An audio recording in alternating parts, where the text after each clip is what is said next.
Salut à toi, c'est Clément Meunier pour te servir et aujourd'hui on répond à la question comment démarrer un projet chrétien de A à Z. C'est une question que tu peux te demander si tu as envie d'entreprendre, tu as envie de voir les choses bouger autour de toi, tu as envie d'être un moteur, un canal de changement. Peut-être que tu as un projet à cœur, tu as envie d'entreprendre telle ou telle chose, mais que tu ne sais pas exactement par où commencer. Tu te poses 10 milliards de questions et tu as l'impression que c'est tellement compliqué, tu ne sais pas exactement par quel support commencer, tu as tellement de possibilités, tellement d'outils autour de toi, tu passes des semaines, des mois à chercher un outil qui te correspond et finalement en fait tu procrastines tout le temps ton projet. Et aujourd'hui on est là pour répondre à cette question, voir en quelque sorte un plan d'action, une méthode, pas une recette magique, mais vraiment une méthode que tu peux appliquer, que tu ne peux pas appliquer, c'est à toi de voir, mais des outils que tu peux et que je te conseille d'utiliser pour au moins avoir une base, quelque chose de solide pour construire un projet équilibré sur long terme qui va perdurer malgré les galères, malgré les difficultés. Donc comme c'était un contenu assez dense aujourd'hui et puis assez important pour notre tournure dans nos projets, j'ai demandé aussi j'ai demandé une aide extérieure de David Bonhomme. Je sais pas si tu connais, mais c'est une personne, un leader qui a eu un très grand impact dans mon projet. Et en fait, pour te dire un peu c'est qui, c'est une personne qui a eu à cœur d'accompagner des centaines de leaders depuis qu'il a commencé pour les pousser à aller plus loin dans leur projet, dans leur vision, dans leur questionnement, etc. Et donc il fait une formation, je te le mets aussi en pub. Il fait une formation Vivre de ses rêves, je te mets le lien en description, donc n'hésite pas à aller regarder et puis voir si ça t'intéresse. Donc nous on rentre directement dans le vif du sujet, donc prends une bouteille d'eau, installe-toi inconfortablement, pas inconfortablement mais confortablement, ça sera mieux. Installe-toi, prends une bouteille d'eau, prends un goûter et puis reste bien concentré tout au long, prends des notes aussi, je te le conseille vraiment, sois intentionnel, prends des notes et puis ensemble on va avancer, on va progresser. Et on passe à la première étape qui est déterminer un besoin. Donc normalement celle-là tu dois la connaître parce que j'ai fait plusieurs vidéos sur ça, on a déjà vu pas mal de contenu sur ça, j'ai même fait une formation qui parle vraiment de comment déterminer un besoin et finalement considérer l'étape la plus importante pour réussir son projet chrétien. C'est vraiment l'étape en fait du pourquoi, se poser les bonnes questions au début, savoir pour qui on fait les choses, pourquoi on fait les choses, comment on fait les choses et avec qui on fait les choses. C'est vraiment des questions à se poser au début de son projet pour avoir finalement des fondations solides. Au-delà de baser son projet sur des idées comme on l'a souvent fait, essayer de baser son projet sur des idées innovantes, sur des idées que personne n'a jamais eues, là nous on va faire la différence parce qu'on va chercher à répondre aux besoins des personnes directement. On fait plus des projets finalement pour nous, centrés sur nous-mêmes à regarder nos doigts de pied, mais on va faire des projets pour répondre à des vrais besoins existentiels des personnes qui nous entourent. Donc là, ça va être vraiment la phase où tu vas te poser les questions de savoir pour qui tu veux faire les choses, avec qui peut-être tu as un attrait naturel, avec qui tu as envie de travailler, avec qui tu auras cette facilité à pouvoir les comprendre parce que peut-être que tu es passé par les mêmes situations, les mêmes difficultés, les mêmes besoins et que tu as développé finalement des réponses à ces besoins, des solutions. Et alors là, tu vas développer le cœur, comme je l'appelle, le cœur du solutionneur, du problem solver qui va avoir ce désir naturel de répondre aux besoins des autres. Donc là, je t'invite vraiment à déterminer un besoin, d'avoir vraiment les bonnes raisons, le bon motif pour le faire et vraiment quelque chose qui te tient vraiment profondément à cœur ou que tu vas prendre à cœur, mais vraiment quelque chose de sincère et de vrai qui va perdurer. De toute façon, si c'est pas un besoin sincère et que tes motivations ne le sont pas réellement non plus, ça va être vraiment compliqué pour toi de garder la motivation. C'est vraiment important que tu considères, même si ça va pas être de base quelque chose de grand ou quelque chose peut-être même de trop grand, de vraiment considérer quelque chose que tu as vraiment à cœur ou que tu peux prendre vraiment à cœur où le besoin est vraiment réel. Alors là, tu pourras vraiment, et je pourrais te l'assurer, et tu vas voir la différence, faire un projet qui va vraiment durer sur le temps. Et donc là, à partir de là, tu n'auras même plus peur d'innover, d'être créatif, de faire des choses incroyables. Tu auras juste à déterminer déjà un besoin qui sera déjà réel et bien vivant finalement. Et donc pour ça, j'ai fait une formation. Si tu veux en savoir plus sur comment déterminer un besoin, toi tu as envie de construire ton projet finalement sur quelque chose de vraiment solide, j'ai fait une formation comment déterminer un besoin dans le milieu chrétien, donc je te mets le lien en description, c'est sur formation.clementmeunier.com. C'est une formation qui coûte vraiment pas cher, c'est à 10 €, ça va être à 10 € pendant toute cette semaine, ça va monter à 15 € pour la semaine prochaine. Mais c'est une formation vraiment qui t'est accessible, un investissement finalement qui t'est accessible pour ton projet et pour ton futur. Donc n'hésite pas à les faire. Et puis apprends, c'est vraiment un plan d'action, comment déterminer un besoin, comment développer un esprit d'analyse, un esprit d'empathie et comment éprouver son besoin pour être sûr que finalement c'est la volonté de Dieu et pouvoir baser son projet sur ça. Et j'aimerais mettre aussi quelque chose au clair sur ce point. C'est vrai que souvent on peut confondre quand on commence un projet, notre appel et le projet. Un appel, c'est quoi? C'est ce qu'on appelle une mission de vie, c'est pourquoi on est sur cette terre, ce que Dieu nous a préparé. Et en fait, souvent on confond les deux et on se dit que notre appel, c'est notre projet. Et du coup, on prend beaucoup de temps à savoir est-ce que c'est bien, est-ce que c'est bien, est-ce que c'est bien fait, et tu te poses trop de questions. Mais en fait, j'aimerais te dire que ton projet, ça a peut-être aucun rapport avec ton appel. Ton projet, il est peut-être là, excuse-moi, pour te former à avoir un bon regard sur les autres, à te former pour avoir ce regard empathique, ce regard vraiment qui cherche à comprendre les autres et qui traite les autres un par un. Parce que de toute façon, si tu veux faire un projet qui marche et qui réussit, tu vas devoir apprendre à traiter les personnes que tu cibles une par une. Tu ne travailles pas avec tout le monde, tu ne travailles pas avec une foule de personnes, tu ne travailles pas avec des résultats ou des statistiques, mais tu travailles avec des personnes. Et là, ce qui va faire ta différence, ça va être le fait que tu travailles avec les personnes one-one. Et j'appelle ça j'appelle ça, mais ça s'appelle comme ça, le marketing one-to-one. C'est vraiment considérer les personnes une à une et avoir des relations directement une à une. Et c'est ça qui va assurer vraiment un projet réussi finalement sur le long terme. Donc n'hésite pas, je te mets aussi le lien d'une autre vidéo que tu peux regarder sur découvrir son appel, je te le mets en description, ça peut être aussi intéressant pour aller encore plus loin dans cette optique. Mais en tout cas, la formation sur le besoin, formation.clementmeunier.com, je te mets de toute façon le lien en description, donc n'hésite pas à regarder. Et puis tu peux passer directement à la deuxième étape. Et donc la deuxième étape qui est commencer à se former dans sa thématique et finalement c'est quoi? Se mettre en mouvement. Une fois que tu as déterminé ton besoin, ça y est, tu as ton besoin. Et des besoins, franchement, il y en a tellement. Peut-être toi, c'est les mères seules, toi, c'est les handicapés, toi, c'est la communication dans l'église. Enfin bref, des besoins, il y en a vraiment des milliers et des milliers, tu vois. Si tu n'en trouves pas, c'est que vraiment, t'as pas envie d'en trouver. Parce que moi, je t'en trouve des centaines et des centaines. Mais en tout cas, une fois que tu as déterminé ton besoin, tu l'as écrit, ça y est. Toi, c'est ça. Toi, tu as ça à cœur. Peut-être que même, tu n'as même pas eu besoin de faire cette première étape parce que tu le savais déjà. Mais maintenant, la deuxième étape est non négligeable. Et en fait, elle est aussi très importante. C'est que maintenant, il faut se mettre en mouvement. Et c'est là que beaucoup échouent finalement. C'est parce qu'ils ne considèrent pas vraiment leur part de travail à faire. Ils ne se mettent pas réellement en mouvement. Ils ne font pas le pas qu'ils doivent faire, leur partie du travail. Et du coup, à ce niveau-là, ils sont très spirituels parce qu'ils prient pendant des années. Ils attendent que les opportunités viennent, ils attendent que le temps vienne finalement, que les choses se fassent de elles-mêmes. Mais moi, ce que j'ai envie de te dire, c'est que tu dois considérer la mise en mouvement. Maintenant, le piège aussi, c'est qu'on se dit se mettre en mouvement, ça veut forcément dire tout vendre et puis finalement faire des gros sacrifices et se lancer directement dans un projet incroyable. Non, en fait, ça veut pas du tout dire ça. Se mettre en mouvement, ça peut même dire commencer à se former. Se mettre en mouvement, ça va te demander de commencer à te former dans ta thématique, d'être intentionnel dans le fait d'apprendre finalement à pouvoir répondre à ce besoin. Donc tu vas déterminer une thématique en rapport au besoin. Par exemple, toi, c'est la communication dans l'église, admettons, comme moi. Alors tu vas commencer à te former en communication et marketing, tu vas acheter des livres, tu vas aller voir peut-être des conférences sur ça, tu vas aller à des événements, tu vas essayer de rencontrer des personnes qui sont dans cette thématique et tu vas finalement être dans une étape de proactivité où tu vas chercher à apprendre à te former. Et en fait, ce qui va être intéressant à travers ça, c'est que tu vas te rendre compte que des opportunités vont venir. À partir du moment où tu vas avoir cette attitude d'apprentissage, de proactivité, d'être intentionnel pour apprendre, tu vas finalement détecter des opportunités autour de toi et des portes vont s'ouvrir là où peut-être tu ne le soupçonnais même pas en fait. Et on peut le voir avec même un exemple biblique que je lisais ce matin avec David. Ce qui était intéressant avec David, et avant qu'il soit roi d'Israël, il était un très bon joueur de harpe.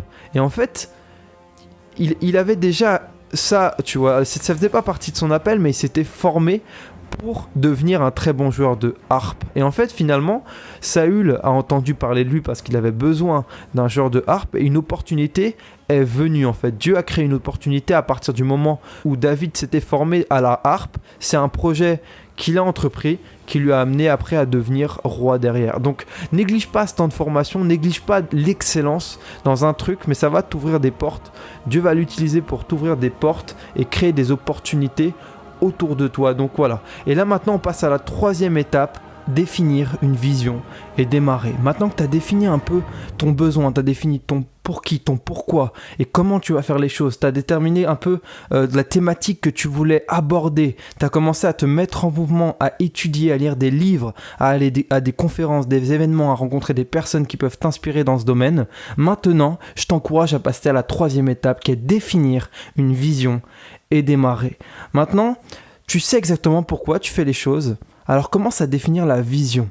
Réellement, un petit peu ton axe de progression. Savoir qu'est-ce que tu veux apporter dans ces choses. Pour t'expliquer un petit peu, avec moi, j'ai vu un besoin dans la communication dans l'église. Ma vision était de moderniser la communication dans l'église, de révolutionner la façon de partager un message qui a le pouvoir d'impacter des nations.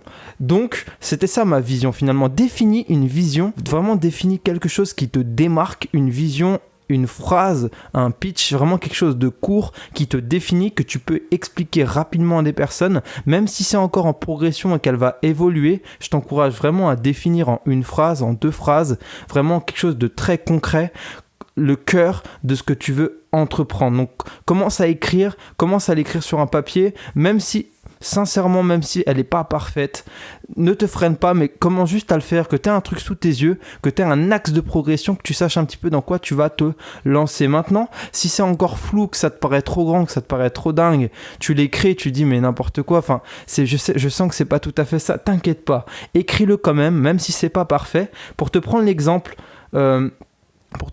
d'Abraham. Abraham, tu vois, il n'avait pas une vision claire de là où Dieu voulait l'emmener.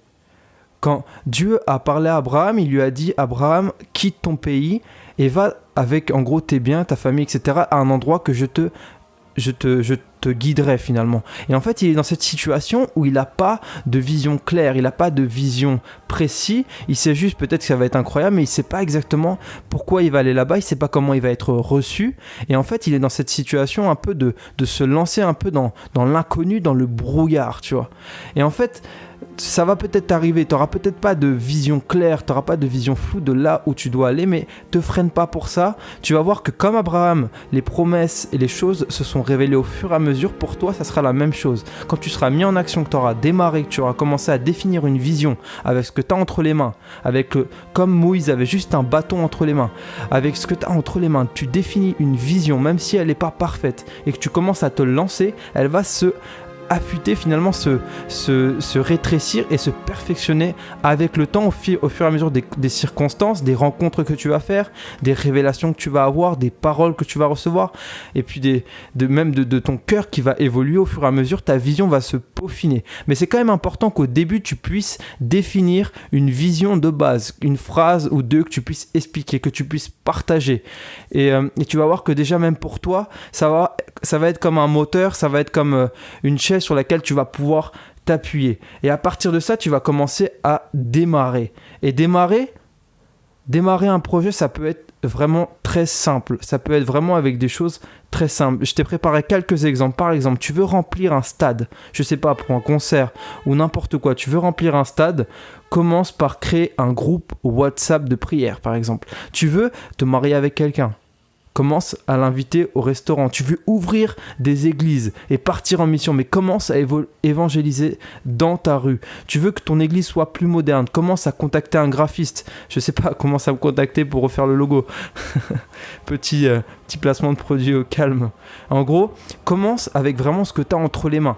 Tu as une vision, tu as défini une vision, peut-être elle est floue, peut-être elle est trop grande, peut-être elle n'est pas assez claire, mais commence avec ce que tu as entre les mains, même avec le peu de compétences que tu as entre les mains, tu es en train de te former, mais vraiment commence avec le bâton que Moïse avait, que Dieu a transformé en serpent finalement pour l'utiliser, pour faire sortir le peuple d'Israël de l'esclavage. Et toi, de la même façon, avec ce que tu as entre les mains, commence vraiment petit, même si le support n'est pas parfait.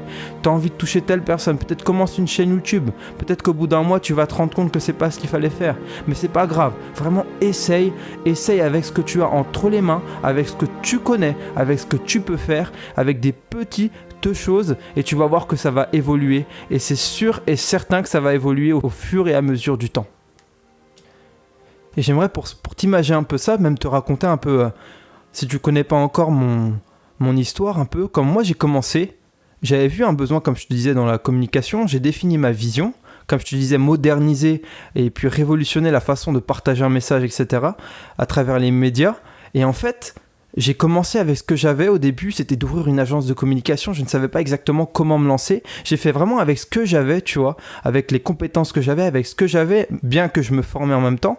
Je me suis lancé avec ce que j'avais et au fur et à mesure des années et des mois, ma vision s'est affûtée, s'est formée et finalement vraiment ce que je devais faire, ça s'est comme révélé au fur et à mesure. Donc n'hésite pas et considère vraiment que tu n'as plus le temps, que tu dois vraiment faire les choses, pas sur un coup de tête, mais que tu dois commencer à te mettre en action, à te mettre en mouvement, à commencer à démarrer ton projet. Et surtout, n'oublie pas quand même, dans tout ce que tu vas faire, que Jésus revient bientôt. Et donc ça va t'aider à lutter un peu contre la procrastination. Finalement, tu n'as pas le temps infini de faire les choses, mais vraiment, considère le peu de temps que tu as et commence à te mettre en action avec ce que tu as entre les mains. C'est vraiment un encouragement pour toi.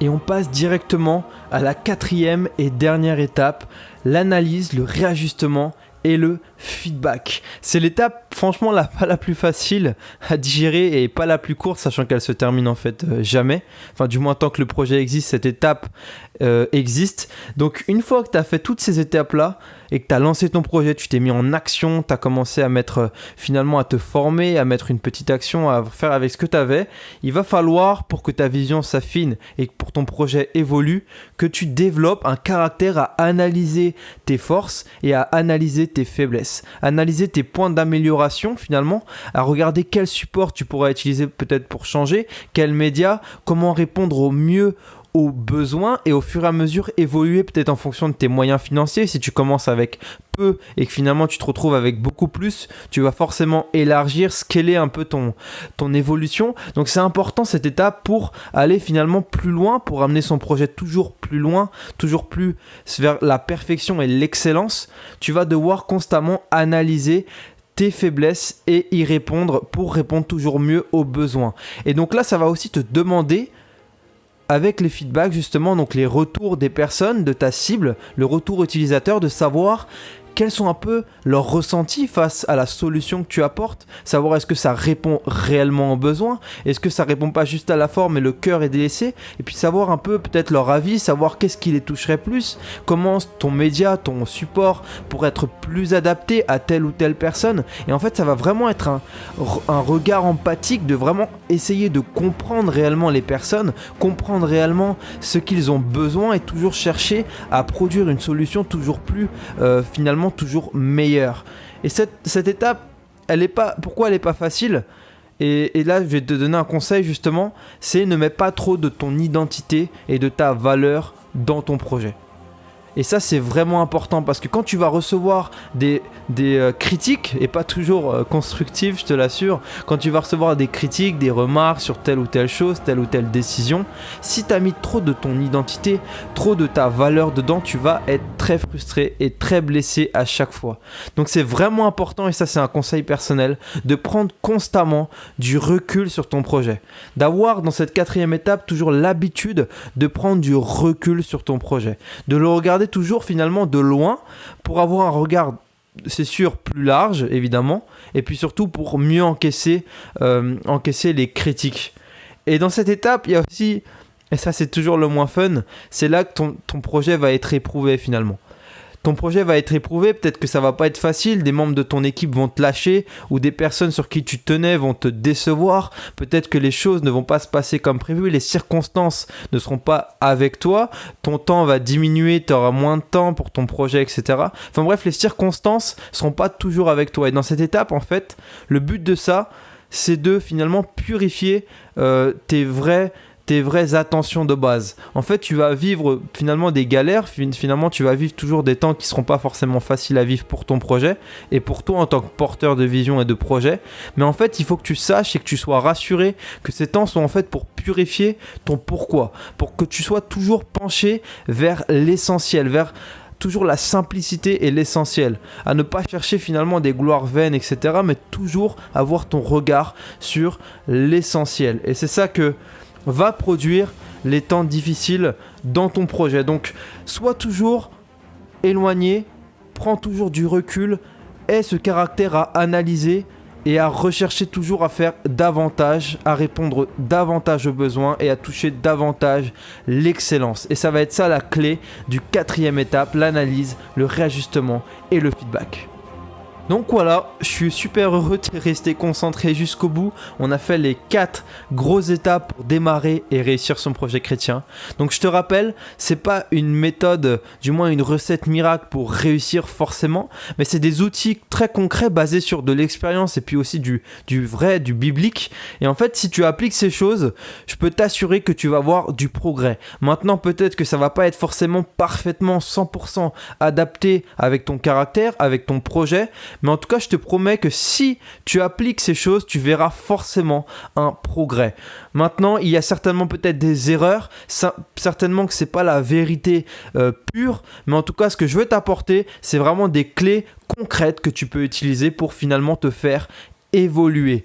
Donc, mes petits derniers conseils pour terminer, que je n'ai pas forcément classé directement dans des étapes, mais qui sont aussi très importants, c'est de célébrer ces victoires, de vraiment savoir célébrer même ces petites victoires.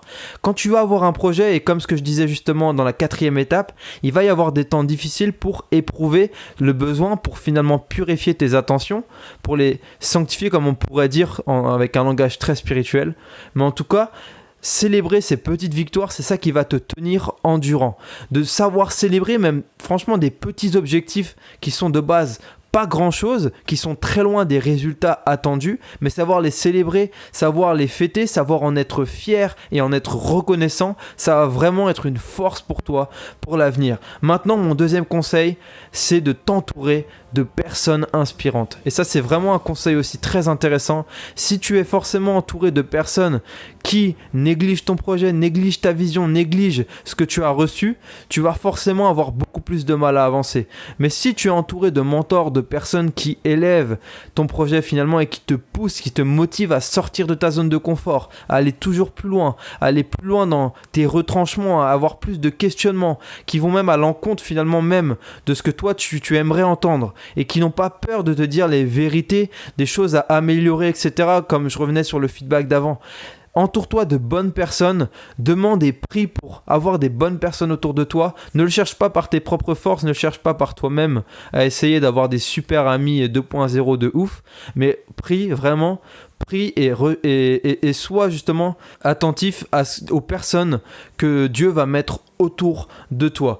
Donc voilà, on a fait le tour ensemble, j'espère que tu as été bien concentré et que tu vas appliquer ces choses. Et n'oublie vraiment pas une chose dans tout ça.